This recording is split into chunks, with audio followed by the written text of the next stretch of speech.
Welcome to Culture Beasts. Good to be back. Good to be back in the Timberland Lounge. Yep. Over here in Bozeman. In the snow globe that is Bozeman, Montana. It is the snow globe. It was funny because, not funny, it was actually terrible. Last week, on Friday, about 6 p.m., it started to flurry a little bit. You know, some snow came down. Yes.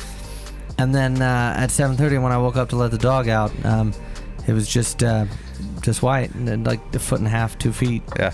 Overnight. Yep. Yeah, we didn't get it as bad as you Paul did. Aspen would say, bump that noise. Bump that noise. Yeah. Yeah, we didn't get it as bad in Billings, but you guys got hammered. Red Lodge got hammered. Yeah, they did. Yeah. We got more snow here in Bozeman than Big Sky did. Really? Mm-hmm. Wow. Interesting. Yeah. It was not Yeah, I saw several friends posting videos from Red Lodge, and it was just like, they got buried. I think they got hit way worse than we did. I mean, they got up to like 3 feet or something crazy like that. Like, I saw videos of like people's cars just like being buried over the windows. Yeah, just little antennas. Yeah. You know? Unbelievable. Yeah. Well, 'tis the season, because we always get that first fake spring here in Montana. Yep. And then April Fools. Hey. We're a week early this year. But the nice thing about this time of year is like there's that hope that's kind of in the air, you know, where we don't do that here in Bozeman. You might do it in Billings. We don't do that here. Yeah, I was all excited to like wear like warm stuff on the way down here, and then all of a sudden, like I was like, I should when I was leaving my house, I was like, I should probably get a sweatshirt. It was like 50 yesterday when I left. And come here and it's like literally blizzarding. Yeah, I don't know if you guys can see because of the windows, but it is just it's very, very white. Yeah, white Christmas in March. April. Merry Christmas here. Yeah, Merry Christmas, buddy. Yeah, the thing about it is, though, is this is the most snow, I think, that we've had in like 10, 15 years. Yeah. Which is good. Like we need it. I'm just worried because last year the runoff was so crazy because it rained and then runoff and melt. It washed out Yellowstone. It washed out some roads. If we have this much snow and we have that same runoff, we're in trouble. Dude, like 191 will get shut down because it'll wipe out the highway. Oh, yeah. Yeah. So. Yeah, I usually go to Red Lodge a lot in the summer, but last year I didn't go at all because I couldn't. Yeah, you couldn't. So I'm worried about that. Yeah. So. Tell us a little bit about what we're smoking here, huh? This is special. For those of you listening and those of you watching, this is a good example of when somebody puts their money where their mouth is. And yeah. Pun intended? Yeah. Thank you. Hey. Thank you. I'll be here for the next hour. Yeah, at least. And so, this is a great example of somebody who I started smoking cigars with, and he's a good friend of mine, Torrance Onfelli. April, obviously, when they met, I was like, this guy could be something here. Yeah. And he was, and they've been married, and it's been great. But Torrin really got into cigars in a big way and just started learning everything he could. Mm-hmm. And he said, I'm going to start a cigar company. And unlike other people, he did. Yeah. It's called Z-Garz. This is the Grey Wolf Summit. This is his first one. It's just so good. I'm really excited. And they're available to be purchased. Mm-hmm. You can also join. There's a monthly membership subscription. He sends you this really cool box with a handwritten note, which I love. Yeah, you showed it to me earlier. Yeah. It was really cool. Yeah, and you get a Z-Gar and some other cigars, but or you can just order bundles of these. But I just love what he's done because his first cigar, like all that knowledge and all that intentionality you see paid off because this thing is money. So good. It's I'm money. really excited. It's a dark Maduro. It's really, and I'd like to have him on in the summer to talk about like how he picked the blend and all that, but also super knowledgeable about just about everything. Yeah. First impressions from me because it was my first experience, right? It smells really sweet, which I am a big fan of. Yeah, not as sweet smoking as you think. Interesting. Yeah. I like how it feels. I like the texture of it. It feels nice in my hand, and I really like the band. The band is really nice. That was a Torrance Onfelli original design. Really, he designed this? Yep. Wow. Yep. It's really cool. It. And like. You've heard my beef with like Yellowstone, this. Here we go. 406, that. It doesn't have Bridger anywhere on this. Yes. And I am like so thankful that, it's good. So Yeah, shouts so, to you, sir. Yeah, and so we'll have him on because we're gonna be changing up our mic system, and so we can do that. And he's gotten into culture, some things. Yeah. Which Torn is younger than me, and he retired from his mechanical engineering job to do like crypto and investments and stuff, and now he is. I've seen him twice since he retired. I've seen him in actual pants. Wow. Yeah, he comes here in sweat like a sweatcedo all the time. As he should. Yeah. Why not? I love it. But he's just a solid human being. So good. A great brother and friend, and a hell of a cigar manufacturer. He really is. I'm excited. So let's light this babies up.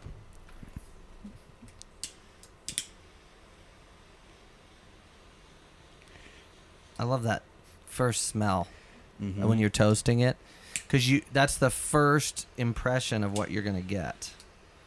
And we toast cigars just so we can get the cigars ready to be lit. It prepares the wrapper and the leaves to be ready to be lit. It releases oils, and because I've had a lot of people ask me why we toast first, and that's why. If you're smoking at home or listening or whatever, that's why we toast.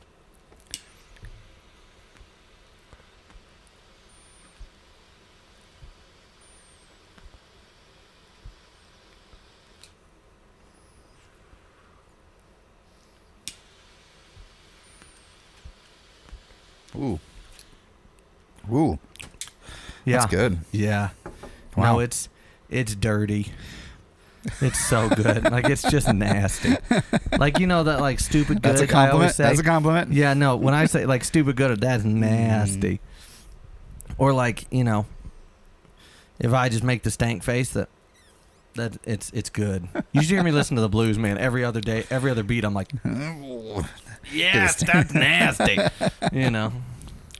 Yeah, it's good. It is a little sweet.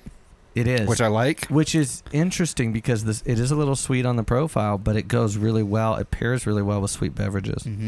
So this is not a sweet beverage. And actually, Torn was talking about doing a coffee pairing with you. Oh, cool. With Z-Garz, because he wants not just booze. I did the booze one already, like I talked about in the last podcast. But yeah, I'm really interested. Ooh, wow. It brings out like a maple taste in this coffee. And this is shit coffee. Yeah. Because you got it at my house. Like sweet maple, huh? Yeah. Isn't that weird? It's like licking a ash tree. Huh. No, it's good. It's good. But yeah, so that's yeah, you know, good, a cigar is good when it enhances the taste of a terrible coffee.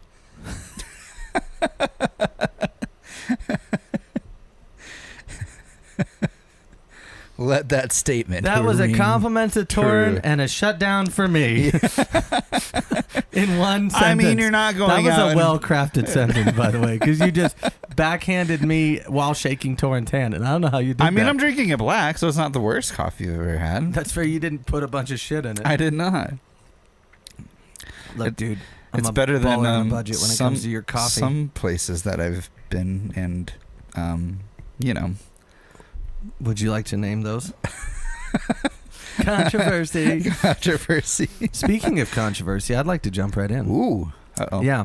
Lamborghini has finally replaced the Aventador, which how I like to say it, because that's how they got it. Looked at it when they went, look, Avent and a door.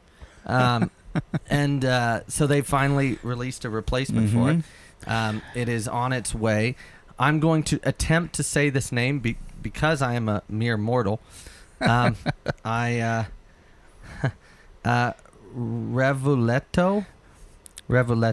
Sounds like something a doctor prescribes. Yes, it sounds like side effects are. When you put the foot down, you shit yourself. Try a new Revuletto. If you have experiences with mild to severe diarrhea and you're going to die. How's your Revuletto doing? Has it been acting up? Oh, my Revuletto? You know, I have a Revuletto. It sounds like a fancy Spanish word for gout. Yeah. You know, like, or a recipe. Yeah. I got a Revuletto in the oven. I got to I check can't come on over today. I'm making a Revuletto, and you know it just takes. So watch. It's actually Revuletto. I mean, the first year that Huracan was out, I called it the Hurricane. So I'm not one to know. They do it to themselves, though. Let's be honest. No, they do. Well, no, they don't. Because everybody else in Europe knows how to pronounce these words. We don't. It's not a them problem. It's an us problem. Estimated to start at $890,000. $890,000. That's estimated. That's it. No, well. Here's the thing, though. We can get away with that because this is the replacement for the Aventador. Is a hypercar. Yep. It's a hybrid powertrain. Yep. And this is, I love how, and I chose Car and Driver to talk about this because I love how they say this. It's a combination of styles stretching back decades. It blends the big nose Murcielago with the hips of a Diablo. The scissor doors and wedge shape come from the Countach. And there are plenty nods to the past, but it is a hybrid system. It's still, and this is what I love, it's a hypercar that still has a V12, mid-mounted V12, 2 electric motors on the front axle and a single motor mounted to an 8-speed dual clutch. 1,001 horsepower. Now remember, this is their flagships. This is the big boy, you know. This is what I wanted to talk to you about. 814 horsepower, 6.5 liter V12 is naturally aspirated. Oh wow. And has a red line of 9,500 RPMs. The 3 electric motors are integrated into the drivetrain. They're not their own unit. They're integrated in, which is really smart. 8-speed double clutch. It's this is another thing I love. Reached 62 miles an hour in 2.5 seconds. Excess of 217 mile an hour top speed. And it's rear wheel drive. Oh gosh, what a handful. However, it's rear-wheel drive combustion. What? With the motors. The electric motors drive the front wheels, which is why it's an integrated powertrain. This is Lamborghini has actually proven that they can make an intelligent car. Right. Because usually it's all flash and bang and Yeah. You have to put wood in the gas tank as They Jeremy sat Clarkson down and does. thought about this one. But see, they've always been kind of ahead of their time cars. It's stunning, and I'm gonna give you the phone so you can. I saw the video of the tarp getting pulled off of it, the sheet getting pulled off of it. Yeah, I think it's one of the more attractive modern Lamborghinis. Oh yeah. And I think the new Countach that they did, I've said this on the podcast, is the prettiest modern Lamborghini they ever made. And I was a huge fan of the Murcielago, but it is the prettiest modern Lamborghini they've made. And I think this one is right up the out. They learned from doing the remake of the Countach and put it in this car. The front end for me really does. Yeah. It really does it. The thing that I really like about a Lamborghini is you look at a Lamborghini and you know it's a Lamborghini. You know what I mean? They've stuck true to their styling. Yeah, a wedge of cheese. How soon before they put this powertrain in the Urus? Think it'll ever make it? I don't think they will. What I think they're going to do is they're going to come out with the Urus's replacement. Because you have to remember, the Urus has been out for a long time, and doctors are still trying to figure out what to prescribe for it. But no, I think they're probably going to do, because they did kind of that first. They were the first to do a high performance, super SUV or whatever you want to call it. But this one, like it sounds like the electric is powering the front wheels or assisting the front wheels, right? So you could do that in the Urus too and call it an all-wheel drive, right? No, absolutely. I think they're going to put it in an SUV. I don't know if they're going to replace the Urus when they do it. Yeah. Lamborghini hasn't officially announced a price, but the initial run, the first run of them are already sold out, which is great. Wow. This is another thing about Lamborghini, and this is one thing I wanted to touch on. Oh boy. They have a new car that they don't know how much it's gonna cost yet, and people have already bought them. Wow. Wow. Sign me up. Do you want? No, doesn't matter. Sign me up. Wow. Huh. That's baller. Like that is that elite status where you can be like, we have a new thing. I don't care what it looks like. I don't care how much it costs. Done. Yeah. I don't know how to wrap my head around that. But if it's estimated at 890,000, Yeah. I mean, hypercars are though. They're expensive to make. Those batteries are not cheap. They got all kinds of different elements and minerals and mud and metal and all and that service stuff. Oh you know? boy, Oof. I couldn't imagine servicing. No.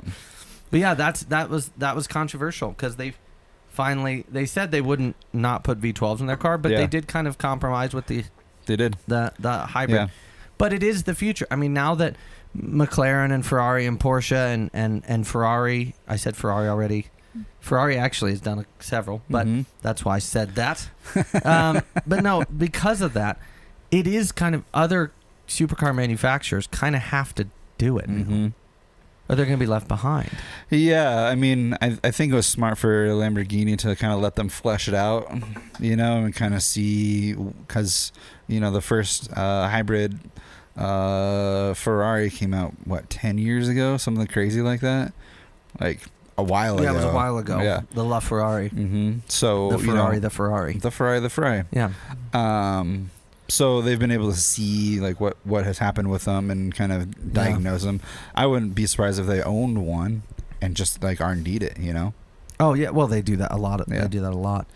But Lamborghini did lead the charge for the super SUV, and it paid off because I was not a fan of them. And then I saw one in person. I was like, okay, pictures didn't do it justice. Yep. So it's a whole weird segment. Yeah. Speaking of weird things happening in cars, I love good segues. Yes. Aha! Like the version 2 Segway, like the one that you had the longer battery life and you could actually ride it a little better. Yeah. You don't even know what I'm talking about. No, I was queuing up my next thing. Go ahead. So I don't know if you've seen the commercials, but Mazda is putting an inline 6 in a vehicle. I've heard of this. XC90. It's a turboed inline 6 in an SUV, making 340 horsepower. More than a WRX. Wow. Yeah. That's a big, not a big SUV, but by Mazda standards, that's a big car. Yeah, it's a 3-row. But it's cool that like Mazda has the determination and the willingness to be like, this was a good engine. Why did we stop? And then it's like, okay, like, then what will the next iteration of the Z-Car get? I've always said inline a well-tuned dual overhead cam inline 6 is one of my favorite sounds. Period. Yeah, and this motor sounds awesome. Oh, I bet it does. But the thing about it is, I think, and this is just a guess, but I think part of the reason that inline 6s went away is because so many of the European companies that use them went away. Right. And I think V6s are probably cheaper to build. Yeah. Because you build a block and then you can bore it out to what you need. Right. But I have wanted the inline 6 to come back and be put in sports cars for years. And if it takes Mazda to put it in an SUV, done. Yeah, I would be very surprised. It would be foolish of them to not put it in the next iteration of the Z. Oh yeah, and it would be foolish of them. I think this might be a test engine. That's what I'm thinking. For like a test platform for something else. Because man, like what? Keep talking. I'll be right back. I'm gonna turn the heat off. Okay. What a interesting way to differentiate yourself between all the other sport compact, rear wheel drive cars that are coming out, right? To do a turboed inline 6. And not only that, but I've just kind of thought of this now. All these companies, what they do is they take a car and that they already make, put a platform in it to test it, and run it around a bunch of tracks. What Mazda is doing is real world testing. They're giving it to owners. Yeah. People who are going to have to do the maintenance and do the upkeep and live with it on the highway and live with it in town. Yep. That's really wicked. It has to be a test engine. They have to be up to something. I would be so. They're scheming. Yeah, I would be so excited to see that happen in a sports car. I would love to see Mazda make another sports car. And I mean, they do, right? Like with the 370 or the 400, right? Well, Nissan makes the Z. Oh, I'm sorry. Jeez, do you need a hard reset? I might need a hard reset, yes. Nissan makes the Z. Yes. Mazda doesn't make a sports car right now. They make a Mazda 3, but it's not... I mean, they still make the Miata, but... Well, that hasn't been a sports car in a long time. I mean, if it's Man, the you're gonna same get as us the Fiat, and no canceled. offense, Holy. I would choose the Fiat over the Mazda every time. Really? Yeah. Huh. It's a better car. I've driven both. Yeah. It's a better car. It's more fun. Like, I mean, yeah, I don't think the Miata's been a sports car in like 2 iterations. Wow.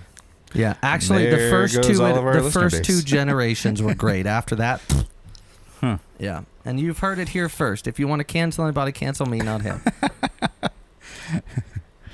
No, yeah.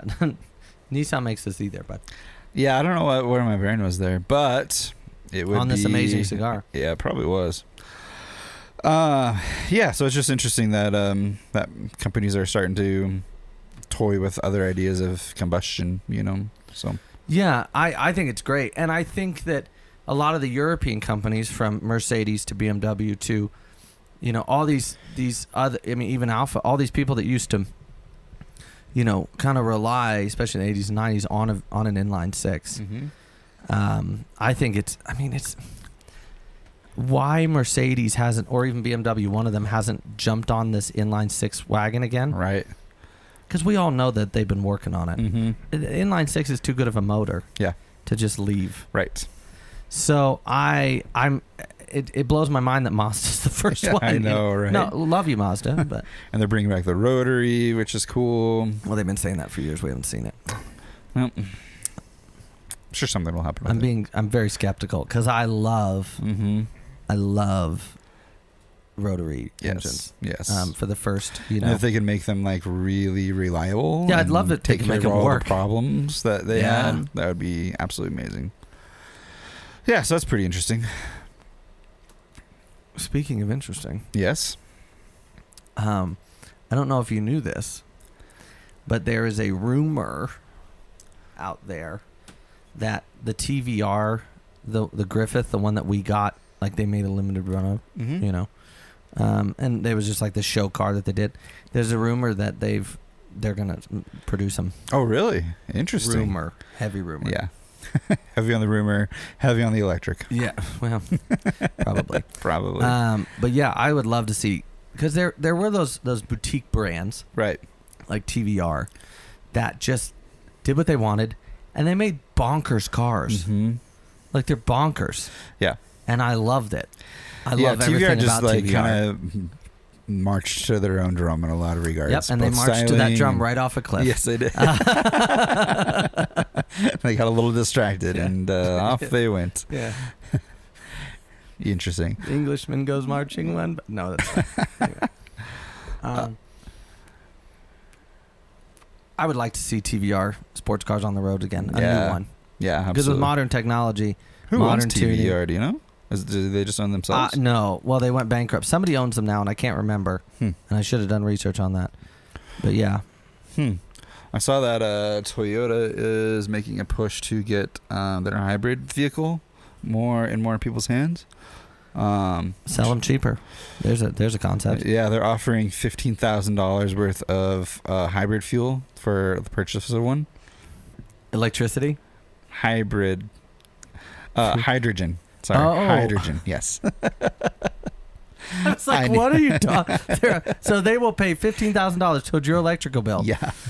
Hydrogen, yes, not yes. hybrid. Hydrogen. Wow. Yes. Yeah, and Mazda makes the C. Okay. And mine, yes. I am tired. Who's sorry now? I need the reset. Yeah. Well, I did yesterday. Holy smokes. Yeah. I don't know if you guys know this, but Worcestershire is in United England. Not the United Kingdom. That was my mistake. So it's pretty interesting seeing Toyota making that push to get hydrogen a little bit more in people's hands. So we'll see what happens with that, I guess. Yeah, I mean, I think I would rather Toyota bring over some of the cool shit that we don't get, rather than give me a hydrogen car.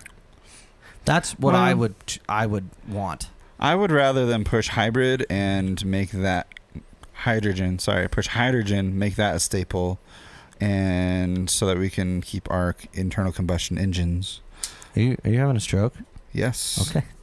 At least we're honest with each other. But yeah, having hydrogen more available than kind of taking more of that market out of the electric would be amazing. Yeah, I see I see your point. Mm-hmm. I think for me personally, every time I hear hydrogen, I just go to Hindenburg, don't I? Like, yes. Yes. This blimp falling out of the sky in select cities near you. But I'm sure that the technology's there because we haven't heard of like a hydrogen Toyota factory blowing up yet. Mm-hmm. But I do like, it's a bit like, the long range electric car. I just don't buy it yet. Yeah, I was reading the article this morning actually, and you can get 402 miles of range with hydrogen engine. Water, basically. Yeah, 402. That's better than some electric cars out there. See what you've done? You've created a monster. No, the other thing that this brings up an interesting point is it goes back to the original Culture Beast conversation of where will car design go? Yeah. Because the electric cars, you don't need a motor. A hydrogen car, you do. Mm-hmm. So it's interesting to me. I don't know why it keeps doing that. That's okay. It's interesting to me how that's going to showcase. You know what I mean? Mm-hmm. How that's going to change car design. Yeah. Yeah, because it would have to. Yeah. Inevitably. Oh, I think, and it hasn't happened yet, but I think in the next 25 years, we're going to see, like I've said for almost over 2 years on this podcast, is we're going to see a renaissance of car design. Yeah. And that's not a revolution, but like a renaissance. Like they're going to go back to the drawing board and discover new ways to do things. Yep. I'm here for it. Yeah, and new materials. The Age of Enlightenment. Yes. Volume 2. And as as technology advances and manufacturing advances, with 3D printing metal, all that factors into it as well. And maybe, this Age of Enlightenment, the Roman Catholic Church might be less murdery. We would hope. I feel like this is just the day I'm trying to get canceled. Just really going for it this morning. Yeah, well, when in Rome. I see what you did there. Thank you. Nice. Thank you. Nice. No, if I was in Rome and I said that, I'd be murdered. Yes. Thrown in the Parisian catacombs or something. Anywho, we should get off that topic. There's this new movie coming out about basically the origin of the Air Jordan, the Nikes. Yeah. This is up your alley. This is some Culture Beast conversation for you. And it got me thinking, because it looks like a good movie. Yeah. I mean, got some of the big guys in it. Mm-hmm. But then it got me thinking, you look at the Air Jordan, and it changed not only basketball, but it changed fashion culture. It changed sneaker culture. What do you call them? Sneaker culture, yeah. Yeah, sneakers. Yeah. Yep. Trainers. It changed that culture forever. Yeah. And now there's so many different iterations. And, I think LeBron tried a shoe, Shaq tried a shoe, but it didn't it's not a Jordan. Right. Jordans are Jordan. And anybody, even if you're not a sneakerhead like you, me. Right. I'm an idiot when it comes to that stuff. I know what Jordans are. Yes. And I know different iterations of Jordans. Mm-hmm. And so it kind of, why hasn't, and this is a question I posed to you, why hasn't anybody else done that? I mean, successfully. I think one is heritage, right? I mean, Michael Jordan is debatably one of the best. He is debatably the best basketball player that has ever. He's one of the GOATs. Been on the courts, Yeah. I just learned that was greatest of all time, not an actual GOAT. Well, good job using it in the right context. Thank you. I'm trying. I'm trying to be hip. I'm trying to be cool. Trying to be with it, jiggy with it. With the kids. And we're digressing. Yeah. Sorry. Go ahead. Yeah, and I think they've had the boldness to try different things, different styles. Yeah. Whereas I think like Under Armour and the boldest thing that Adidas did was the Yeezys, right? Well, yeah, for a while. Yeah, I mean nobody saw the Yeezys taking off the way that they did, and I still don't like them, but it was the Yeezys were to shoe people what the new front end of BMWs are to car enthusiasts. Oh no, it's true though. Uh-huh. That is a great comparison. Way to tie in some culture, beast culture. Thank you. Just threading all the cultures over here. Just making a quilt of culture over here. A coat of many cultures.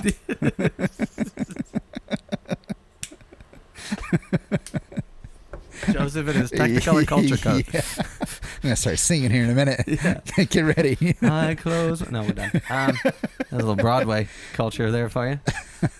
Just me. Okay, that's fine. That's fine. Nobody that listens cares about Broadway. But. Yeah, so I think that's probably part of the reason, is they just have the boldness to create and. It was a huge risk, and I think that's what the movie's about, from what I've gathered. I'm gonna watch it though, because I'm interested. Yeah, I am too. Because he's just starting out when they built that shoe around him, and it changed. Yeah, I don't know the full history of it, so I'm excited to learn it. Hopefully it's pretty accurate. Well, I mean, it's with sure there's some it's embellishing. Yeah, but it should be. I mean, Ford versus Ferrari is an indication they do care sometimes. Yeah. The interesting thing that I am curious about is what it's going to do to the shoe market. Ooh. Because the movie. Yes. Because you know how movies impact culture and trends, right? Like for instance, remember when the 101 Dalmatians came out, like the live action? Yeah. We're old enough to remember that, right? Yes. Then tons and millions and the thousands and billions of people got Dalmatians. Yeah. Realized they're horrible dogs. They are. And they all ended up in kennels. They're not great. They're very aggressive little dogs. And nobody knew. No. Cruella de Vil knew. Uh-huh. That's why she had them. Which is hilarious. So I'm just curious to see what happens with that. I mean, Nike resale, there's a app called Sneakers, and it's all just reselling, getting the latest drops. Yeah. So I'm curious to see what it does to the to that market and how it impacts it. I'd be interested if this movie doesn't produce like a vintage line of Jordans, like a remade. I mean, they do have throwback shoes and vintage but doesn't styles. that lower the the value of the original? No, because there's different materials that they're made with now. Yeah, not like baby lamb. Yeah, stuff. Exactly. And babies don't make them anymore. Well, right. I don't know if that's true. They shouldn't make them anymore. No. See, just trying to get canceled. just hitting for the fences, swinging for the fences, doing something into the fences is what I'm doing. Swinging for the fences. That's what I said sometime of that. Yeah, no, I'm swinging for the fence. The fence. It's gone. It's going out there. Yes. No, I think it's gone, and it was a foul. It went behind me, and some little kid caught it and thinks he's got something special, and he got $32 on eBay for it. So, no, I'm interested. That's a good point. I'm interested to see if it'll affect that as well. What other good movies are coming out this year? John Wick just came out. Oh, it did? John Wick 4. Yeah. Have you seen it? No. I have a job. I don't have time for that. Well, you're very up on movies. Yeah, John Wick just dropped. It did well. Shazam! Fear of the Gods is. Yeah, I can't. I remember the old Shazam. Yeah. Yeah. And then, Avatar came out. And then Dune is coming out this year. Part 2. Part 2. If you don't speak French, because I don't. So this summer I think is going to be a good, but John Wick I'm really excited for that because it's got some really heavy hitting martial artists in it. Yeah. And Keanu Reeves talked on that in an interview. He said it's the most physically demanding movie he's ever made. Yeah, and he said that they're martial artists who act, and he's an actor who fakes martial arts. And the guy said, "Well, how'd that go for you?" Because I got my ass kicked. Yeah, like a lot. But a movie that we talked about previously on the podcast, The Whale, I watched, and it could be single-handedly one of the greatest movies I've ever seen in my life. Wow. And Brendan Fraser, I predicted it. He won Best Actor Oscar. Yep. He won the SAG Award. He won the BAFTA. Yeah. He basically cleaned house in award season. Which is awesome because he hasn't done anything in ages. No, and now it has paved the way. They're talking about a new Mummy. Oh, no. That's amazing. And he said, I would love to do one. Yeah. And the writer who wrote him heard him. Nice. And said, they said they won't be doing it with Arnold, who I forget his last name, but he was Imhotep. He's a great actor. But not because they still love him, but they just want to do something new. They don't want to and that's smart. Yeah. But yeah, and I'd love to see. The Mummy was so good. Yeah, it was. Yeah, the first two were so good. Have you seen the bumper sticker that somebody made? Yeah. It's a yellow bumper sticker that says, "I'd rather be watching the Hydrogen? Hydrogen, yes. The Theatrical cinematic masterpiece, The Mummy, like 1995. You should look it up. Yeah, I think I'm going to have to. Look it up. Look it up. It's really right funny. now? Yes. Okay. Because I can't remember how it goes. My brain waves aren't wiggling. That's fair. That's a Mummy movie? Because I feel like if I don't say movie, I might get bumper sticker, yeah. Bumper sticker, which is 2 words. Oh. Yeah. I'd rather be watching the 1999 cinematic masterpiece, The Mummy, starring Brendan Fraser and Rachel Weisz. He brought those to the Oscar. That's wonderful. Yeah. The Oscars kind of really went a different direction this year, and I think this is the first time that I can remember in a while where, because I'm a nerd about this stuff. Yeah, talk about that it. They really looked at the acting and the production. Oh, good. Like Everything, Everywhere, All at Once. I mean, Ke Huy Quan, who was junior or short round in Indiana Jones and the Temple of Doom. He was in this, and he hasn't really done much. And he won Best Supporting Actor. Like he knocked out of the park. Michelle Yeoh, who's an amazing human being, won. Jamie Lee Curtis won for it. Like the Whale and Everything, Everywhere, All at Once, or All the Time. I'll have to look. I can't. I've suddenly confused myself. But these movies that were kind of out there and not in line with the Hollywood. Remember, I have this whole spiel about how much I hate it. They were different. Yeah. And they won. That's and so it proved good. Hollywood, I think, is on the cusp of finding itself again. Good. And what made it good. Yeah. Because it's amazing to me.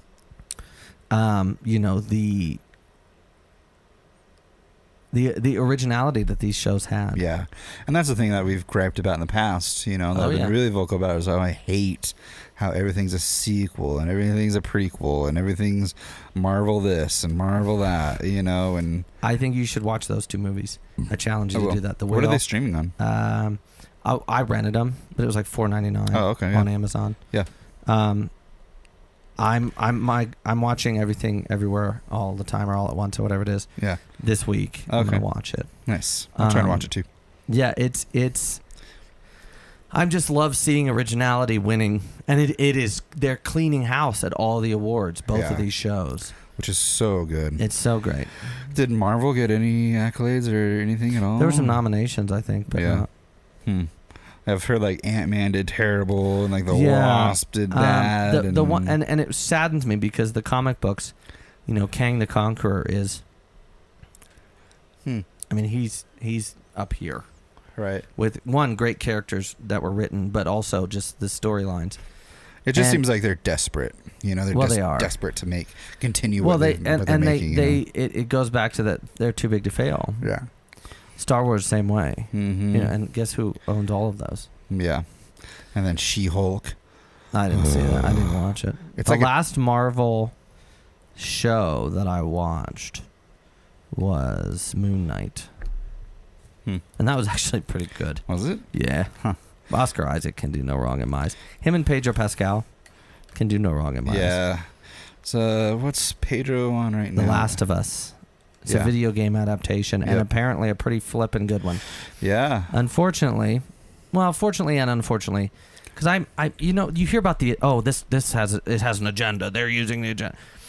I'm kind of back and forth with that because one, I think sometimes the agenda does take away from the story and the cinematic, and I know you want to make a point, Right. but sometimes it does it in a way that you're like, no, that needed to be there. Mm-hmm. The Whale has the main character is gay, Okay. and it added to the story for me. It didn't take away, and Sure. that's what I look at. Yeah. But yeah, there's a lot of agenda in Marvel stuff and Yeah. Disney stuff, and that's their prerogative. Sure.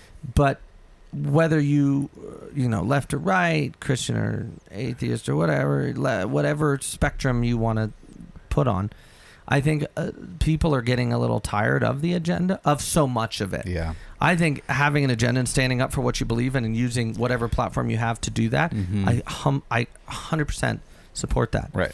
But when you try to, I think when you try to just put it in everything, Mm-hmm. I mean, I also want good entertainment. Yeah. And I think there's a way to do it when sharing your beliefs while being entertaining Right. Absolutely. without getting, Totally. Yeah, and it's it's a fine line, but I think people are becoming more and more aware of like what they're consuming and what they're looking at, and they don't want to have people's. They just want to hear. They want a good story, and if it ties in together, great. Yeah. If they're trying to make a movie based around like an agenda, then it's noticeable. There's a couple movies that did agenda right, and a lot of times that's disguising it in humor. Look Up, or Don't Look Up. That's what it was. Don't Look Up. Okay. The Netflix show about basically it was about the pandemic, but it was about this asteroid coming and nobody believed them until it was right over the Earth, and then it slammed into the Earth, and then people were like, oh, maybe that's right. Interesting. It's they disguised it in funny, but there was an agenda basically saying how this is science, and people are saying it isn't right. It's like right. But it was a really well done movie. It was well written, and I don't mind that. Yeah. Yeah. For sure. Yeah, the whole all of cinema is just kind of in a weird. There's a transition happening though. There is. If you watch The Whale, bring tissues. Okay. I cried, and I'm man enough to admit this. I cried the last third of that movie. Wow. Yeah. And it was warranted. It is. Brendan Fraser's performance is so good and pure. Yeah. And yeah, it was moving. Interesting. Yeah. I'm excited to watch it. Yeah. What other cinema things are we? I have been doing something very uncharacteristic of Hugh Hunley. Okay. I have been deep diving into house music. Oh. Interesting. I've downloaded like 7 playlists on Spotify. Okay. I've just been putting them on shuffle. Nice. And I really like dance and house, that I really enjoy it. Mm-hmm. It's Interesting. so uncharacteristic. Yeah, of me. very much is. But I heard a song, and it was like an older song. It was it's basically a line from a song by Chicago in this like uppity house music, and I was like, is there more stuff like this? And so I'll actually tell you the song. I'll tell you the song that started me on this very slippery rabbit hole. The slope of the rabbit hole, not the rabbit hole. Not the Okay. Yeah, it's not a slippery hole. That's not. I meant. Okay. Anyway, it was a dry. We're both having it was a dry hole. It was a dry hole, but it was. I think we just need to quit. It was. It's called Deep Down, featuring Never Dull, and it's Alok. I'm gonna ruin these. Ella Air, Kenny Dope, and Never Dull. Huh. And it's. I'm gonna play it for you when we're done. Okay. But it's really interesting.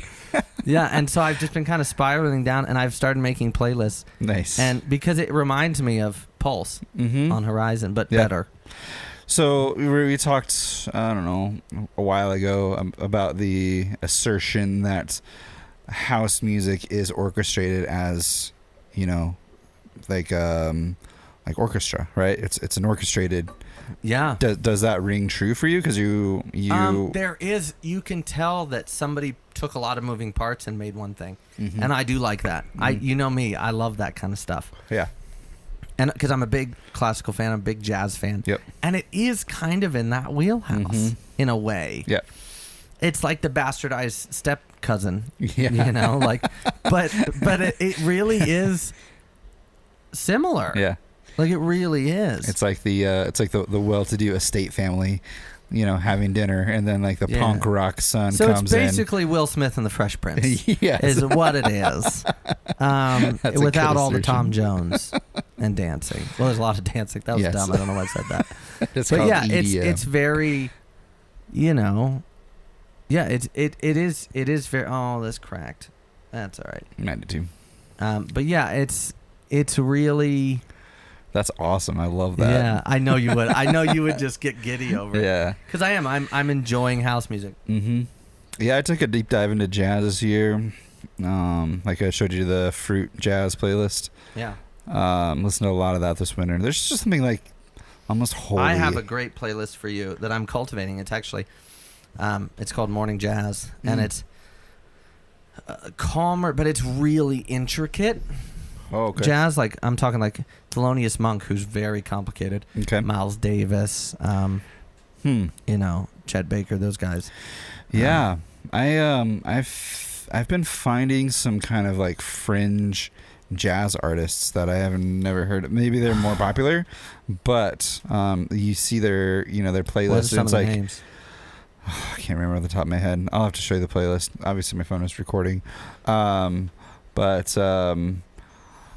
You look at their plays, and it's like a 20,000 something along those lines. So it's stuff that Usually when somebody has 20,000 plays, because they're not that good, or they're just not discovered yet, right? Or no, I'm so, and this is a point of controversy for me that you will disagree with. There, we had the argument. We don't have to talk about it.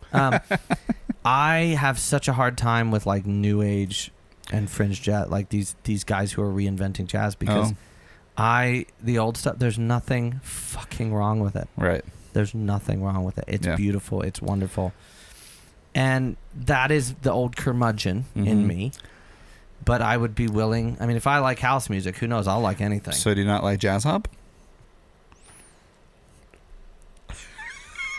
You trapped me. You started the conversation. Yeah, I just tied it. You gave me enough rope, and I hung myself. Son of a bitch. I do like jazz hop. So what Damn you're it. saying is my theory and hypothesis is bullshit. It's garbage. I hate you. Let's move on. Shut up, Paul. You're so happy with this album. I could just, your eyes are just oozing glee right now. And exhaustion. That was just funny. Yes. Should we tell everybody why we're exhausted? Yes. I was waiting to talk about that. Yeah. Should we talk about it now? We went raving last night. We did. We put on green jumpsuits. I wore what I'm wearing now, but and I was holding a 2 rubber duckies.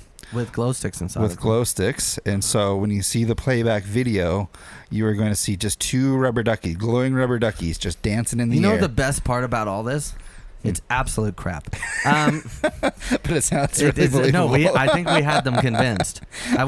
We should have just let it go. No, we watched the Australian Grand Prix Formula One last night with a good charcuterie board. I've took pictures. We'll be posting those. Yes. A nice cab. And I want to say, for someone who's getting into Formula One, it's been very frustrating watching it because of like how to watch it. Go to formula1.com, f1.com, and it'll bring you up like the live stream options. It'll say $78 for a year. You can watch all the races, or you can pay $28 and just listen to them, right?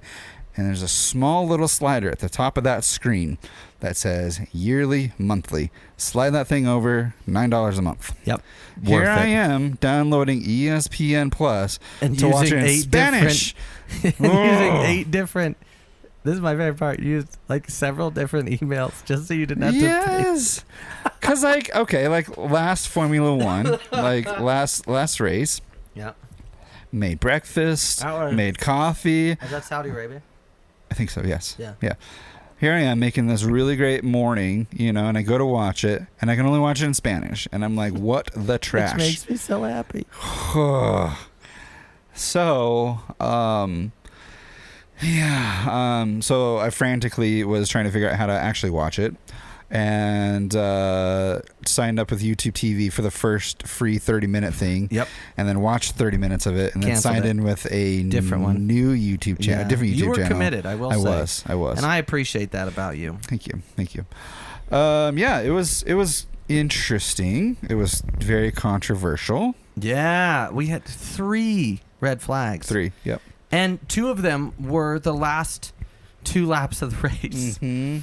And you called it because you said they're going to do a dry start and they're going to all run into each other is what you said. And that's exactly what happened. So for those who didn't watch it, don't know the circuit, turn 1 is aggressive. In Australia, in the Australian, it's really aggressive. Mm-hmm. So it's where you can pass, but it's where a lot of accidents happen. It's tight. Yeah, it is a tight corner. And if you're trying to brake late, you're either going to somehow make it or you're going to go into the gravel. So before then, Verstappen was 11 seconds ahead of Hamilton, and Hamilton was 1.6 seconds above Alonso. Aston Martin, yeah. And so like that, the second and third could have been a better battle. Because they were, they were managing their tires throughout the entire race. That Red Bull car is just so fast. Yeah, it's so fast. So Alonso could have had that opportunity to take him, which I wanted to see that battle really bad. Yeah. So like I think he could have. Yeah. So this whole thing kind of like reshuffled. So somebody hit a wall, broke a wheel, and then they red flagged it. Nobody could believe it. Of 58 laps. Yes. Nobody could believe it. Well, and I think, just to butt in here for just a second, I agree with one of the announcers. I think all 3 red flags were a bit overkill. Mm-hmm. Because it just ruined the battles. And like, I don't know if I'm reading it wrong, but it seems like the FIA was trying to create a more dramatic race by doing that. It's heavily overregulated. Yeah. But they're like, ooh, we can restart this and it'll add to the drama, you know?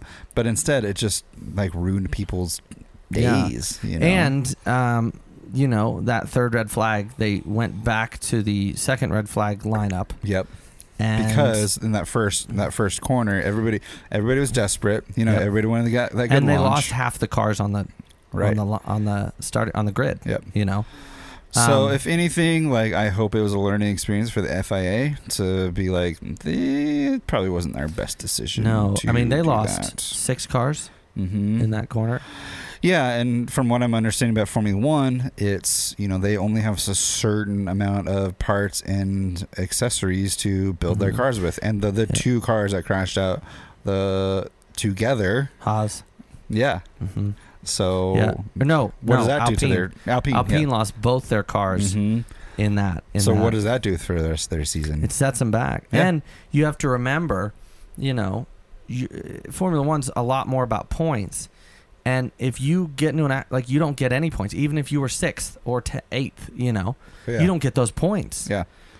And so that was a hit because you had one of the Haas cars went out, 2 Alpines, Russell.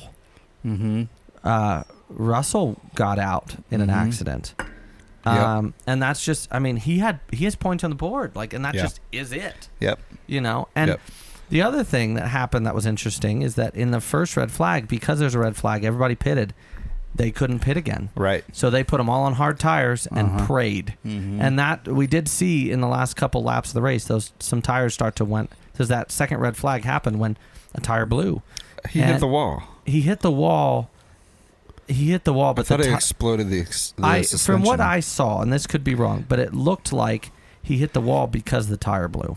Oh, interesting. Because there was some rubber right before he hit the wall when they slowed it down, and then you saw the sparks when he hit the wall, destroyed the wheel, destroyed the suspension in that right rear wheel.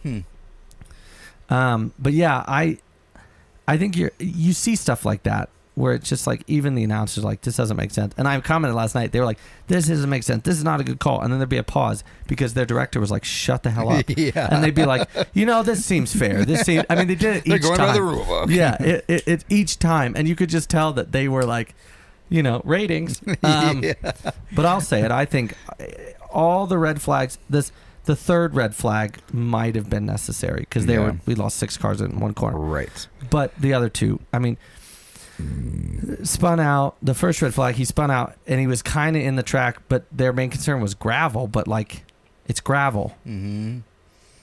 It's going to be swept through, and maybe they were worried about that corner being so aggressive and tight.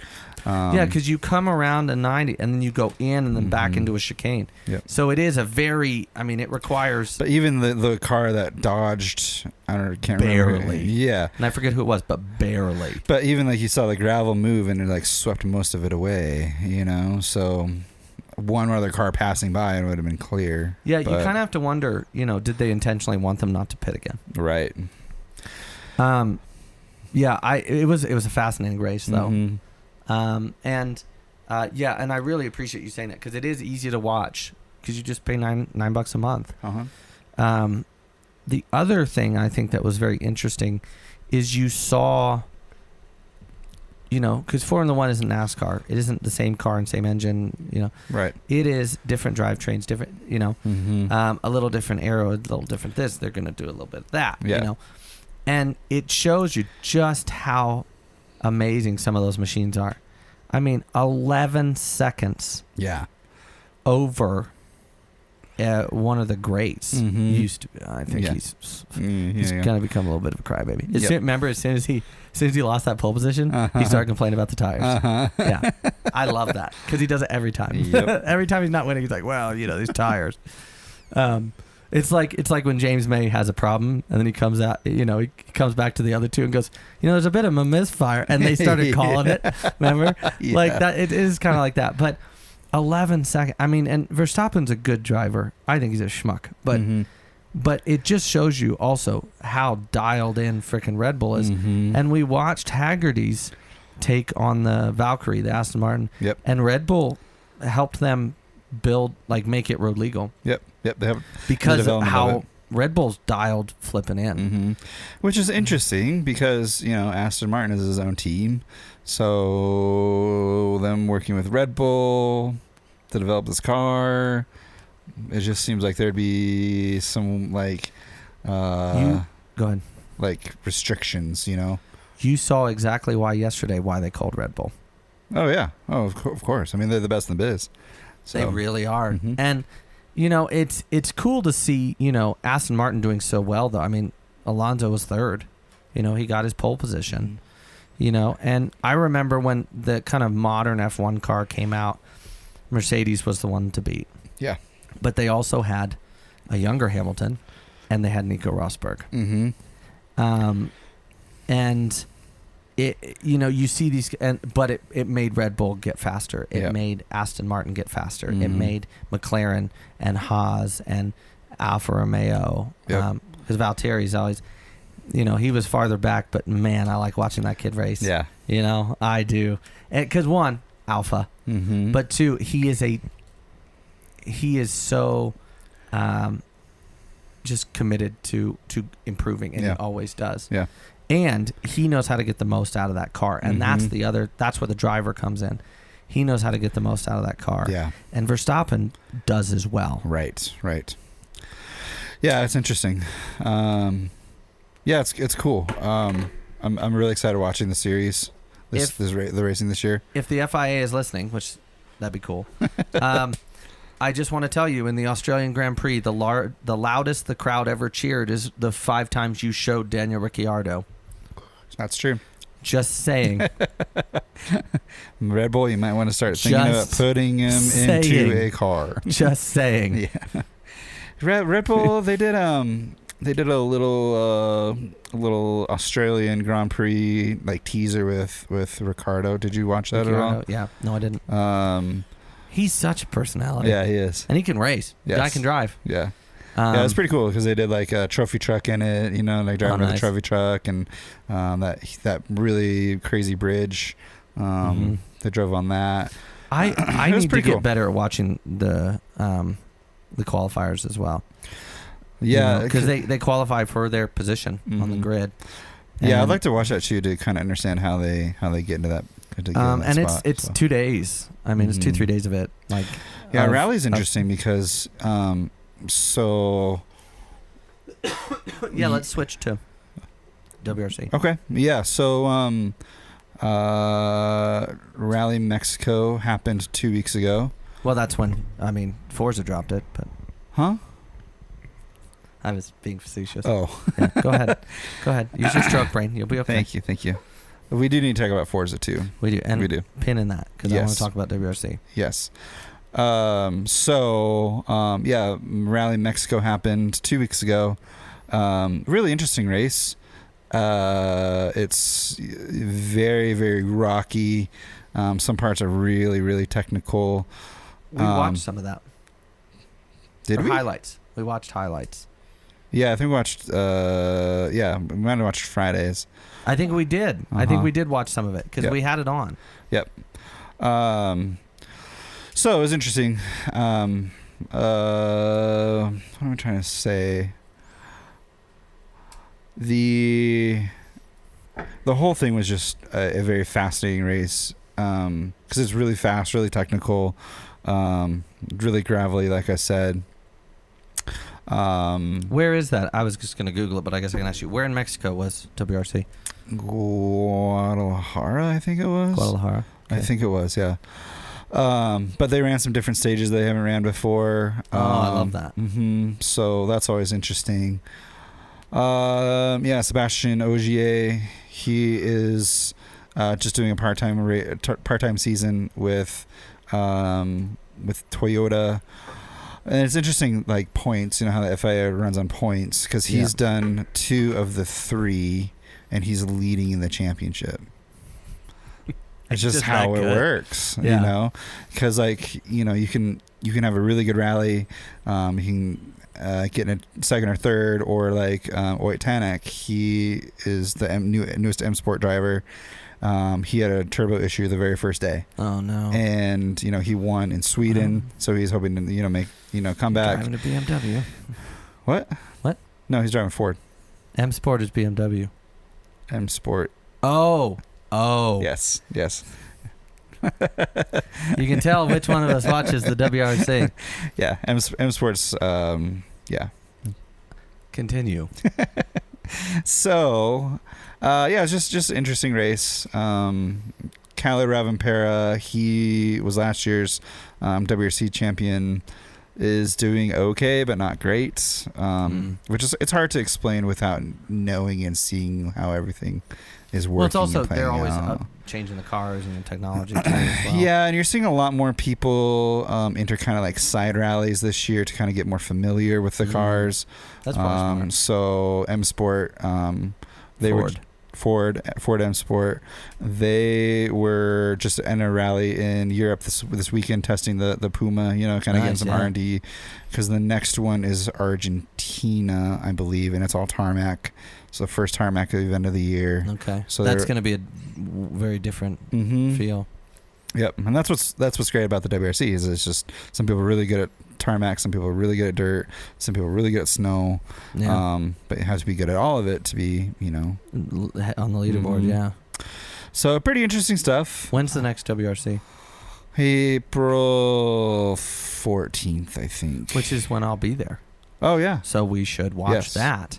Yes. And we can do what we, you provide the food and drink this time. Yes. And we will do what we did on Formula One. And I think it might actually be fun to record snippets of that, of us watching it. Absolutely. That'd be super fun. for the page.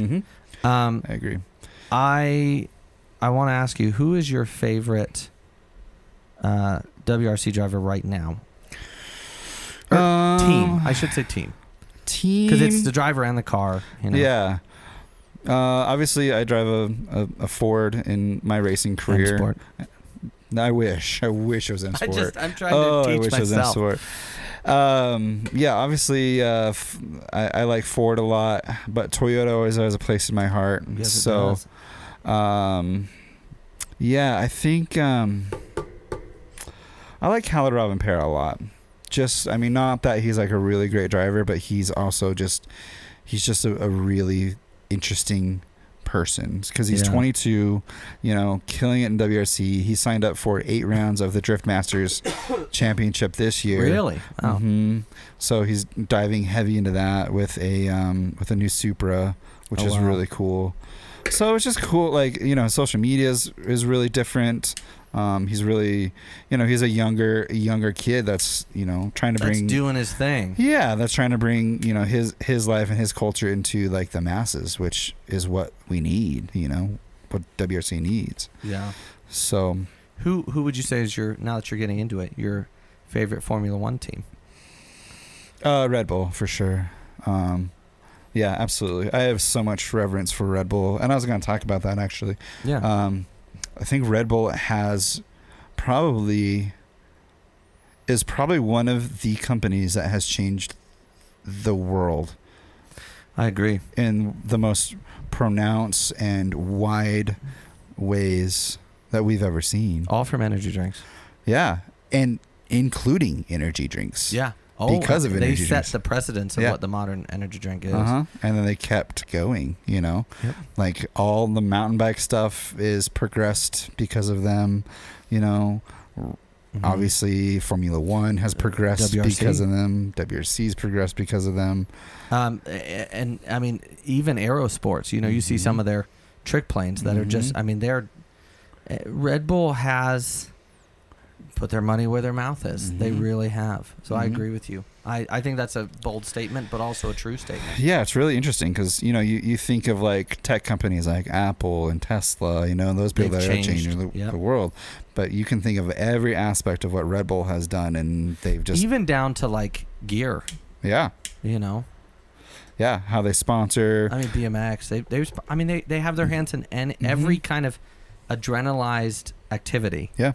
Like their training facilities, dude, like when one of their athletes get hurt, like they have just like beyond Olympic they probably have some of the best training, like they rehabilitate their athletes. They have like underwater stuff that they do with them. Like they have training staff, which is wild, but you see like Monster and Rockstar that sponsor other athletes, and they the athletes hope that they'll have to help take care of them when they get hurt. And Red Bull has a how facility, can we help? Facilities. Mm-hmm. Yeah. No, that's a great point. And I think, Red Bull has always, in everything they do, raised the bar and pushed the boundary, and it has caused so many other companies to follow. Yeah. And I shouldn't say follow because that's not fair, but like respond. Mm-hmm. You know what I mean? Yeah. And they've tried. It just they haven't responded I have to say I'm not going to say WRC because I don't know enough. Mm-hmm. But for Formula One, who's yours? I just love what Aston Martin's been doing the last few years. They've really raised the bar, not just in Formula One, but in their own. I mean, the Valkyrie is like Henry said yesterday on Hagerty, and I want to touch on that. Mm-hmm. The Valkyrie has changed the game. Mm-hmm. How the hell they made that Pro-Am car into a road-worthy car, and it's homologated, so they had to make 265 of these at least. Yep. They had to mass produce a fighter jet with wheels. Yeah. It really, it is. And like, you saw, and I encourage everyone to go on Hagerty on YouTube, go to Hagerty channel and watch the Valkyrie review with Henry Catchpool, who I think is one of the greatest car reviewers I've ever seen. Mm-hmm. And I'm, Top Gear boy through and through. Yep. But he is doing bipartisan fair Mm-hmm. reviews. Mm-hmm. And he knows what he's talking about. He does, and he is a good driver. And I love that he always talks about the real world applications. Mm-hmm. But the Valkyrie review just shows you just how far Aston Martin is what they're doing and how far they've come. Yeah. And the greatest part about that is that you're seeing, they make a beautiful car. Mm-hmm. What else can you do? Right. And they go, let me show you. Yeah, totally. Let me show you. Yeah. And he's right. It's a benchmark. Mm-hmm. I agree with him. That car is a benchmark, like the Veyron, like the McLaren F1. Yeah. The Miura. His opening line in that video just set the tone for how the whole thing, and it's cinematic, it's deep, it's profound. If you guys aren't following Hagerty, you're doing yourself a disservice. Really. Yeah. They are, and they've been real quiet about it, but they have kind of taken over, I think, because they're doing and I say that because they're doing a better job than anybody else. Yep. The car journalism world. Mm-hmm. Yep. And the car content world. Yes. And they didn't go, oh, well, this guy's a big name, we'll use him. No, they said, this guy knows what he's talking about. Henry Claypool, Mm-hmm. Magnus Walker. Yep. They just happen to be names that we Mm-hmm. know, but they know what they're talking about. Exactly. And that's the kicker. Mm-hmm. And Hagerty has always, from when they used to just, sell cars, and they are a great example, and I'm plugging them right now, but they're a great source of information Mm-hmm. for vintage and old car information, Mm-hmm. pricing, all that stuff. But they really have been and are still the professors of all this. Right. I don't know how else to say it, because they are coming from a place of knowledge, Mm-hmm. but they pass that knowledge on. Right. That's what a professor does. Mm-hmm. Yeah. And so I really do. You're sleeping Mm-hmm. like a moron if you don't. Like I wish Hagerty had a subscription plan, because I would pay for it in a heartbeat, and knowing that my money is going to. And they might yet. Mm-hmm. I mean, they're happy with where they're at. Yeah. And then they have a big swath of content that they produce. Yeah, there's something for everybody. The next big Mm-hmm. thing that Magnus does is great, Mm-hmm. and he's been right. Mm-hmm. Almost all the time. This is because a couple years after he released the Boxster S video, the first gen Boxster S, prices went up. Mm-hmm. Then what was the other one that he did that really went up? Oh, I can't even remember. He's done so many of them. I can see it in my head. Anyway, he's saying this is going to be the next big thing, and it usually is. Yeah. And then you have the channels, the shows, Barn Find Hunter, which is always which really you fun turned me to on watch. to, which is because it's knowledge. Mm-hmm. And then for me, like, I want to collect everything. Yeah, yeah, it's. You should see his house. You should not see my Becoming house. a museum is. of things that we don't need. Yeah, exactly. I love it. Don't get me wrong. Thank you. It's a lot. Yeah. But Hagerty really is. I was going to say something else about Hagerty. Oh, yeah. I listened to an interview with Hagerty, the guy who's producing all the videos, the director.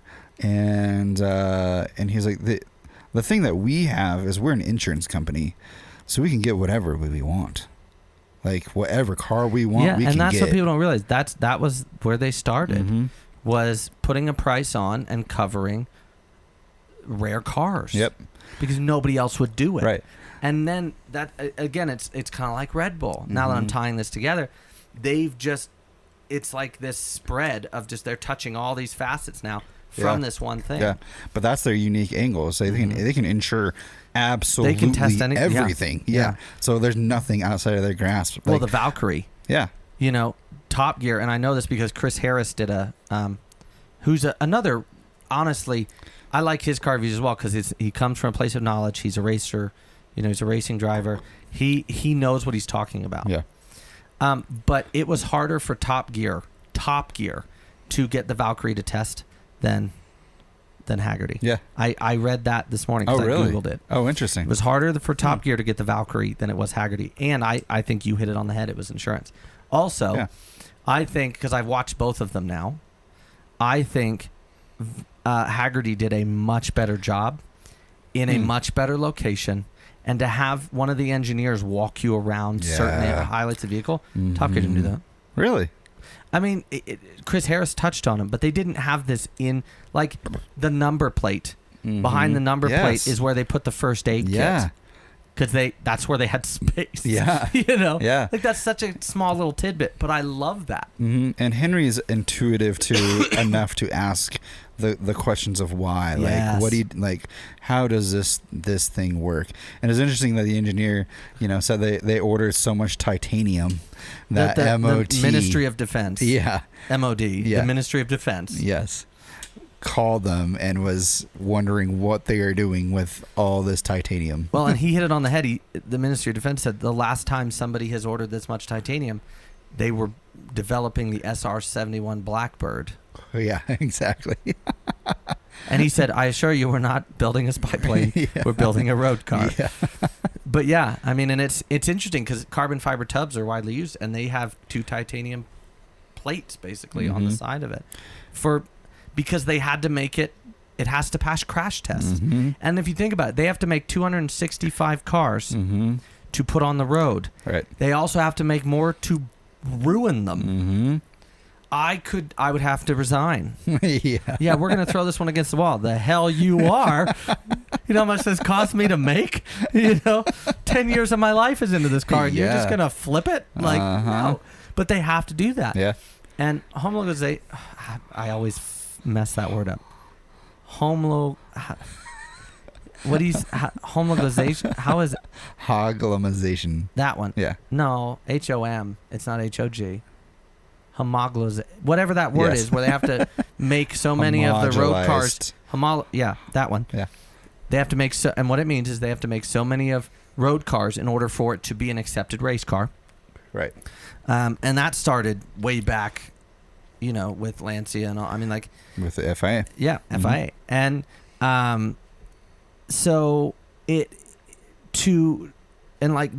what I loved about having the engineer on, is that he touched on how hard, and that's why they asked Red Bull to consult, because that is a tall order for like a rally car or something like that. It's a little easier because it's a powerful car, but it's not. Yeah. 240 miles an hour. Yeah. And Red Bull's like, oh, well, we make this wing part of the rear wing. He's like, we need to service this every 25,000 miles. And they said, no, we're redesigning it because that's ridiculous. Yeah. But yeah. Which was interesting that Formula One, every race, they get a new wing. Yep. Scrapped. I want one. For the Aspen Museum of Motorsport. Yeah, dude. Throw it on a Focus? Absolutely. Just stick it out of diagonal. Yeah, dude. There's all different directions. But yeah, no, and it's so, it really, Hagerty asked the right questions. I think that for me is what I love about Henry's reviews, is you're right, he asked the right questions. Yeah. It's so good. Yeah, I'm excited to see what they do with the future. I hope they do go to subscription based, because then that would add more money to be able to do what they're doing, because they're just making money off of ad revenue on YouTube now, which is fine, but they could do it way better. I hope they don't do like the Top Gear style thing. I think that's a little played out. I think it is too. And I think we're gonna see that go away. I mean, it should. It's time. I will be controversial. I'll say it's time. I mean, and I think what made the old Top Gear work so well, and we've seen this in the new Top Gear when they've had to replace hosts every season, except the current guys, and they're still talking about that. Right. The original trio worked so well because they were car journalists first, and they were friends. And they just happened to be really funny. Yeah. But even they don't really want to do it anymore. Right. And sometimes it's a good idea to just let things die a natural death. Yep. And I think that host style show, entertaining as it is one of those things. Yeah. And I think the Grand Tour's greatest thing they ever did was go to these excursions only. Yep. Because you can't reinvent the wheel. I would think that Henry Catchpool has some pretty solid dudes around him. that are probably into the same things. And I'd be interested to see a show like that. I was thinking about this the other day, actually. If I could get my perfect 3 lineup that wasn't the original 3, because they're tired, and you can tell because it's more heavily scripted. They're not doing as much work. You can tell that they just don't. Yeah. Henry Catchpole. Mm-hmm. If he was still here, Ken Block. Uh-huh. Travis Pastrana. Mm-hmm. All different wheelhouses, all very knowledgeable, all capable, and they love cars. And I think that's the core for me. If I had to switch out one of them, I would switch out Pastrana for a younger Jay Leno. Oh, interesting.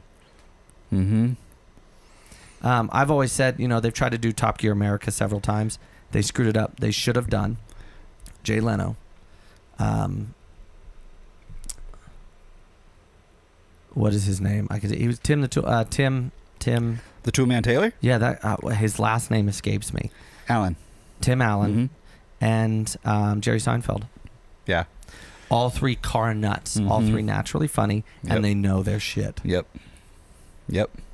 I could see that. I would say... But they didn't, and now they're too old, and Jay Leno burnt his face off. I would say Henry Catchpole. Yeah.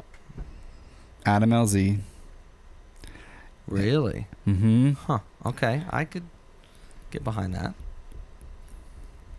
You want to explain who that is for those that may not? Adam LZ, YouTuber.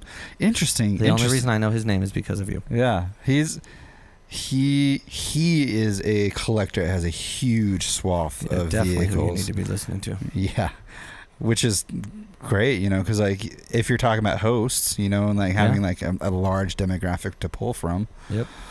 And then maybe I would put a Gus Greensmith. Do you know who Gus Greensmith is? I don't. So Gus Greensmith drove. He's a British guy. Drove for Ford M Sport, for for a few years. When Ford acquired Oitz Tanek, he requires more money because he's good. Yeah. So Ford had to cut some people. But Gus Greensmith was one of the people they cut. But he went to Skoda and WRC2. Is doing really well in it. But he is this really personable guy.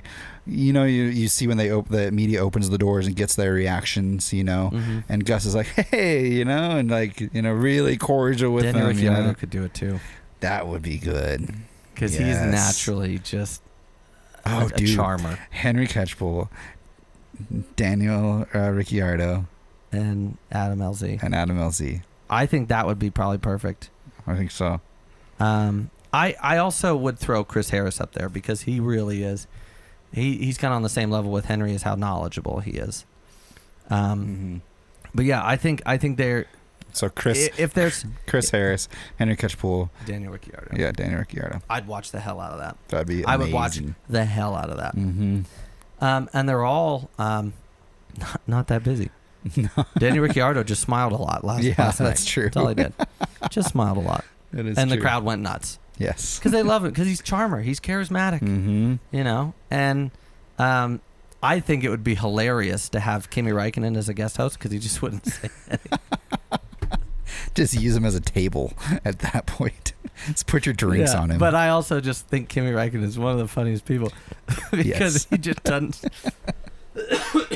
He just so Finnish. Yes, he's just very so Finnish. He's just so Scandinavian. But that's good culture beats conversation. Yeah. Should we end on talking Forza? Yeah, I think that's a good place to end. Cool. Actually, we're going to talk about Forza, and then we're going to end on Z-Garz. Because something I've realized by listening, I started back a couple months ago and listened to the first episode and kept going. And I realized that we always have these really cool drinks, or we have these really cool cigars or whatever, and we never go back after we've had them. Recap, yeah. A couple episodes we have. I mean, a couple, but I think that should be really important. So Absolutely. I'm going to start doing that. Yes. So let's recap and then end on Forza. Fair enough? Okay. Let's Forza then recap. And Okay, then, whatever. yeah. You're the boss. I don't know. So Forza. I just work here. Me God, too. please pay me money. I'd love to work here. Yeah, so Forza came out with their latest what's it called? DLC. DLC? Yeah. Downloadable content. Yes, and I downloaded it. Hey, you downloaded the content. I did. Yep. That's what it's there I for. paid for it and everything. Yeah, it's really cool, you know, because like we talked, like a few of the developers left, you know, but they more than a few, but yes. yes, several left. And then they started their own company. Which this could be good. But I mean, if this last iteration of what Forza did is any indication of the future, bright and shiny, my friend. Because you haven't played it yet. You just downloaded it. It finished downloading last night, so you haven't got a chance to play with it. I'm going to today. But it's cool because like there's, you know, so the train is completely different than the original map. Completely different. Which is smart. Yeah. It's just beautiful. You know, it's a beautiful game. It's just windy and turny and it's fun, you know. I can't wait. Yeah. It gives me hope for Forza Motorsport. Absolutely. The only thing that I have gripe on, I mean, it's really cool that they give you a Fiesta or a Focus on like straight out of the gate. Yeah. Like out of all the cars, literally his rally car. Yes, his race out of car. all the cars I could have given, like they give that, like which is they the heard best you, Paul thing. Aspen. They must have. They heard Thank you. Thank you, Forza. We appreciate Turn it. 10 Studios. So my only gripe is I wish they would have added more rally cars. I remember that was your gripe before it even. Oh, there it is. Trying to find lighter. That was your original gripe before it even came out. Yeah. I remember. Yeah, because I mean, like I want to drive Citroen C4, you know, or the DS3, or you know, the original Quattro. Or the original Quattro. Yeah, you know, there's a whole bunch of even the or the Type 037. Lancia. I'd love to drive that in a rally-based game. Yeah. Or Alpine A110, the original one. Skoda Fabia, you know, which is like one of the best rally cars that came out. I think it's cool. Yeah, and what a unique car to get to drive in that game, you know. They had there was an opportunity there. There was opportunity, and I understand like you have to get a hold of those vehicles in order to develop them, right? Yeah, they have to get sound and mechanics and all that physics. stuff. Physics, yeah. Driving physics. So I can understand why it's difficult, but if you're going to title it Rally Adventure, include more than one rally car. You know? It's in the name. Yeah, like, what's in a name? Yeah. No, so. I and that gives me hope for Forza Motorsport 7 because I will say Horizon 5 has a lot of great things about it, but I think it just missed the mark. And I think that it would be a good time for Forza to go back to the drawing board on Horizon. Because, and we've talked about it before, there's several locations that we would like to see. Yeah. But location second, I would rather them, you know, all the cars drive different. All the cars sound different. You know, they really kind of, I think, cut some corners there, no pun intended, on that. Yeah. But it gives me hope for Motorsport because they took Forza Motorsport off. There were like 7 of them. They took them off the Xbox store because they realized they need to go back to the drawing board. And I think one of the reasons is because Gran Turismo was beating the shit out of them. Yeah. I mean, Gran Turismo won Game of the Year last year. A racing game. Right. Wild. Yeah. You know, at one of the award shows. And I almost went out and bought a PS5 just for it. Big commitment. But I was like, no, yeah, exactly. I've got, you know, food and stuff to buy. But yeah, for me, I'm excited to. I'll let you know maybe next podcast what I think. Yeah. I mean, I'm sure we'll talk about it before then, but we'll give. Let's talk some Z-Garz. Let's talk some Z-Garz. How? Because I've had several. I mean, and I smoke them regularly now. I love them. Yes. And it is now a regular smoke of mine. What do you, somebody who's never had one, never seen one, really, never smoked one, what do you think? It's flavor-wise Probably one of my favorites. Real quick, I know Torin is a regular tuner in of ours. Yes. And we're very grateful for that. But he'll want an honest opinion, I've learned. Yeah, I really, like I said, the smell straight off the bat was really nice. I like a sweeter cigar, so this is right up my alley. But I like cigars that I don't have to work at. They don't that don't require a lot of maintenance. I want it to be a complimentary experience in what I'm doing. Not something that I'm having to think about. Okay. So that makes sense. I don't know if it's a humidity thing. Why it's unbinding at the end. I think it is because this is the first one I've had go. And you have to remember, I mean, this Timberland Lounge does get a little cold at night in the winter. Yeah, and that both does affect both things. of ours are doing it from the same humidor. So yep. That is probably my only concern with it. Okay. But flavor was there though. Absolutely enjoyed this, and I can definitely see it becoming a regular smoke for me. So I would put it. Go ahead. Yeah, what would you put it ranking wise? Yeah, I think I would put it third highest online. I think it would go. It's definitely my top 10. Yeah, I think I would put it. I'd go Rose of Sharon. Yeah, you love that cigar. I think I'd go Sweet Jane, and then I'd go this. Wow. That's big. Yep. Because I'm big on taste. I'm big on trying to experience different tastes in things. Yep. I like that this cigar. It can be smoked by itself. It can be an accessory to my coffee. It has that flexibility in how it performs. And interestingly enough, being a sweeter cigar, it paired well alcohol wise when we did our pairing here. I put on a pairing for Z-Garz. I mentioned it last podcast. It paired really well with sweeter things. And Diplomatico, which is one of my favorite rums, always have a bottle on my shelf. Yeah, it paired really well with that and James May's gin. Oh, interesting. Yeah, bourbon was diametrically. Is that the right word? Diametrically opposed. Yeah. They can be further from different. Yeah, very different.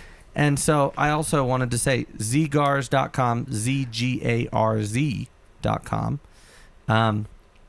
is up and running. You can buy singles, you can buy boxes. I mean, a box of Grey Wolves is Summits is 10. A box of 10 is $100. And there's a membership, which is there's a $50 a month that includes one Grey Wolf Summit Maduro Toro, because this is the size, and 4 additional mystery cigars every month. And there's a mystery box, which is $110 a box. This is actually really cool, and it includes one of these and 9 other mystery cigars. Interesting. So and it's cool because it says here, like, are you getting a gift for someone who doesn't know, but you don't know what cigars they like, or are you looking for something new? Like, I always tell people, smoke everything you can when you're first starting out. Yeah. Because then you're going to train your palate to tell you what you like and don't like. But there's a lot of different options of what you can do. Yeah, that's cool. And it's $50 a month, and you get this really nice box that I showed you. Yeah, and it's just it's really great. Yeah. And I'm plugging him as much as we can, and I'm going to have him on here because it's we're going to have him on. Yes. Because it's his story about this is so cool. Yeah, I want to hear it. Yeah, definitely. I highly recommend if you're a cigar smoker and you want to get a couple different ones, and you want to try this, I would sign up for the membership. $50 a month, you get 5 cigars, I think, which at $10 a stick, it evens out to. Yeah. A lot of the cigars I got were not $10 a stick; they were more. Right. Comes in a great, really great packaging, really intentional packaging. Yeah, I like the wax seal. Yeah, the wax seal. I honestly think this is one of the better consistent cigars that I smoke regularly now. It's in my top 10, probably my top 5. Yeah. And I've been smoking for 14 years now. Since I was, 13 years, 19. Yeah. I've been smoking cigars, and I've smoked a lot of different ones, and it's up there. It really is well done, and that's saying something because I'm really picky. Yes. About my cigars, just as you are with coffee. Which I was gonna say, I want to try this with an anaerobic processed coffee. Yes, I don't know what that means, but it sounds fancy. So anaerobic is essentially Old people in a pool. Beans in a like an air vacuum, so similar. Aerobics, anaerobic. Anaerobic, Got yes, anaerobic. So essentially, they take all like the beans, cherries, throw it inside a vat, remove the air. Sometimes they'll throw in. Some people will throw in some like, I don't know, some additives to kind of encourage like the flavors together. But essentially, it like locks all the flavors together, kind of condenses it all together, and then just brings out these really wild profiles that are starting to make an interesting. I didn't know that. Interesting. So I propose a challenge. Okay. From us to Torin at Z-Garz, I propose that that we put our heads together. We find 3 really good coffees. Okay. And 3 really good alcohols. And we do a tasting when we have Torin on. Yeah.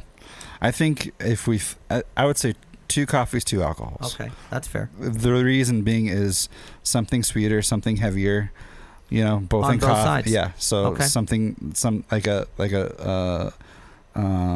anaerobic and then a Honduran, or and I'm thinking more a sweeter aged rum and a scotch, or like a port wine, something heavy. Yeah. Just to kind of see like how it weaves its way through our palates. Well, I will chat with Torin. Okay. And I'm sure he'll be on board because he wanted to pick your brain about the coffee pairings. Yes. And this would be let's make a little competition out of it. Yeah, I'm not. Because I think competition. I just more I like think I can pair better than you. R&D. I think my pairings will be better than yours. I'm not even gonna compete. I'm just gonna see. Why do you always suck all the fun out of everything I want to do? You're a fun sucker. No, that's fine. We don't have to compete. I will be competing. You won't. Okay. Which means I'll win.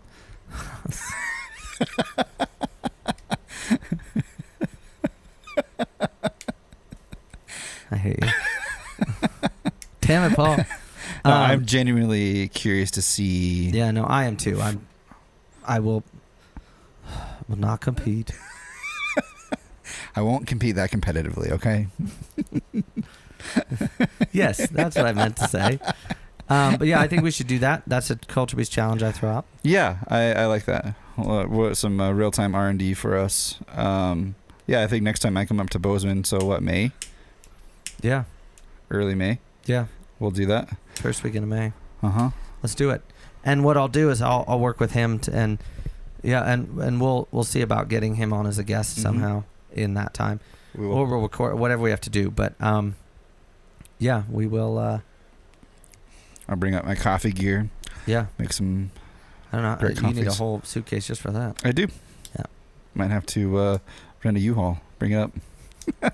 That's more like it. Yes. You should probably get a trailer for your car first, but I have one. You have half a trailer. I have a car dolly. You have a half a trailer. Yes. It's like a fourth of a trailer. Argument could be made for a third, but yes. Yes. Well, thank you as always. Thank you for listening. Thank you for watching. Yeah. It's always thank fun. you for bearing with us in our whatever Sleep the hell's depravity. going on. Yeah, whatever the heck's going on. Yes. Yeah, we're really thankful for everybody that tunes in, and we just hope this is a blessing to your ears and helps you see the world a little bit different and clearer. Sure. And thankful for the Timberland Lounge for allowing us to do this, TJ. Absolutely. Who just did his engagement photos yesterday. Yeah. Here. Yeah, very excited about that. And then thank you to Z-Garz for making such a wonderful smoke that we're going to deep dive on. So it has piqued our curiosity. Yes, for sure. Well, thank you for listening. Thank you for watching. And keep those comments, questions, criticisms coming. Concerns. Yeah, it helps us. It helps us get hitting on all 8. See what I did there? All 12. Sport. Yeah. Well, hey. if you're lucky, God, I love a V12. Yeah. So you can find this on YouTube, Spotify, iTunes, all those regular places. Yeah, you can watch it on YouTube too, which is, I think, more fun. Obviously, if you're in the car or something, that's different. But watching it is fun. Yes. Because you get to see more of the style differences in our apparel, and it's really a lot of fun. It's fun. So someday we'll have a studio. Yeah. Well, we have studios all over the place. Yes. We are the world mobile. is our studio. Yeah. Thank you for listening. Thank you for watching, and thank you for smoking. We need a tagline of some sort. We do. Stay cultured. That's terrible. Stay beastie. Stay. We beasties. Culture, Brotherhood, and Beasties. That's what I named your playlist. Culture, yeah. Brotherhood and Beasties. Brotherhood and Beasties. Yeah. Yes. Well, the Brotherhood of Beasties. I think our tagline is already written. Mm-hmm. This is Culture Beast. Goodbye. You're supposed to say it, and then you say roll the music. Roll the music! No, you're supposed just roll the music. This is I'm impossible. supposed to say roll the music. Roll the music. I'm saying roll the music.